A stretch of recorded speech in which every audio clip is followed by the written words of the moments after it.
Hey friends, before we begin, don't forget to subscribe to the channel for more true-to-life stories that stay with you long after the last word.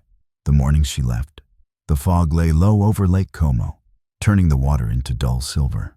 Marta stood in the hallway with her wheeled suitcase, floral summer dress brushing against the pale walls of our apartment. She smelled of citrus perfume and freedom.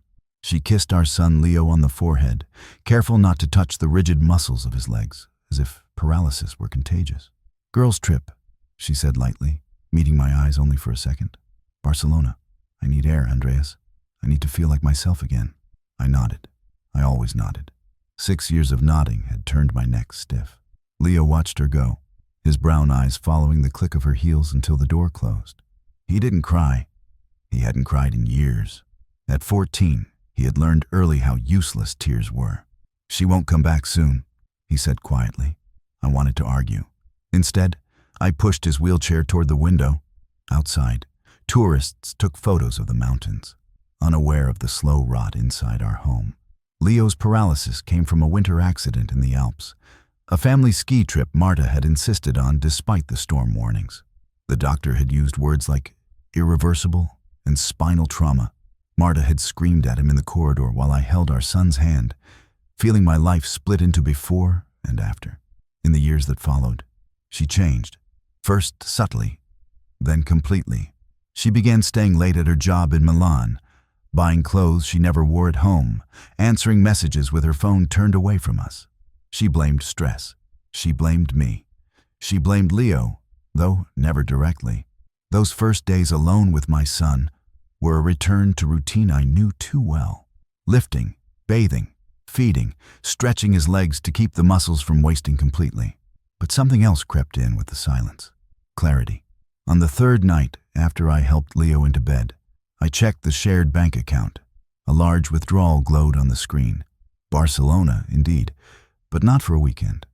Flights, a hotel, 2 guests. I didn't confront her. Revenge, I had learned from my father, was a patient thing. My father had been destroyed by his own brother over an inheritance vineyard in Tuscany. Lies, forged documents, a family torn apart while courts moved too slowly to matter. My father drank himself into an early grave, muttering about justice that never came. I had sworn I would never become him. Yet here I was, calm in a way that frightened me. I began to document everything. The transfers, the messages that appeared on the family tablet, synced to her cloud. Careless fragments of affection meant for another man. A colleague, married, influential. A man who funded disability charities in public, while stealing from a disabled child in private. Leo knew something was happening. Children sense shifts, adults think they hide. "Are you going to let her do this?" he asked one evening as rain lashed against the windows. "No," I said, "but I need you to trust me." Weeks passed. Marta sent postcards filled with lies about sangria and laughter. I replied with photos of Leo's physical therapy, his forced smile. Guilt is a tool if you know how to sharpen it. When she finally returned, sun-kissed and distant, I was ready. I greeted her warmly. I cooked her favorite risotto. I asked about her friends. She relaxed, convinced of my weakness. What she didn't know was that I had met with a lawyer in Zurich, a woman whose sister used a wheelchair and whose eyes hardened when I told her everything. Swiss efficiency met Italian passion, and a plan formed.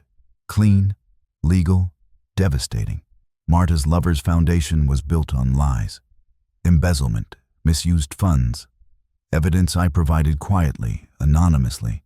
Investigations take time, but pressure travels fast in small European circles. At the same time, I filed for separation, full custody, and financial restitution for neglect. In court, Marta tried to cry.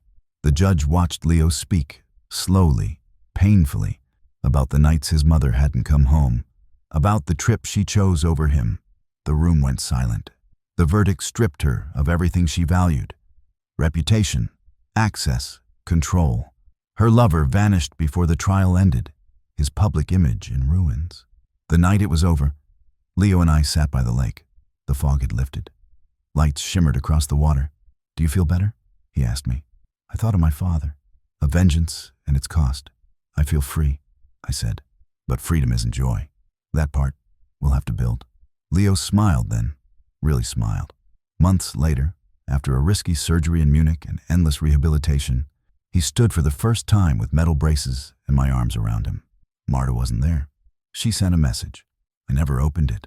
Some betrayals deserve forgiveness. Others deserve consequences.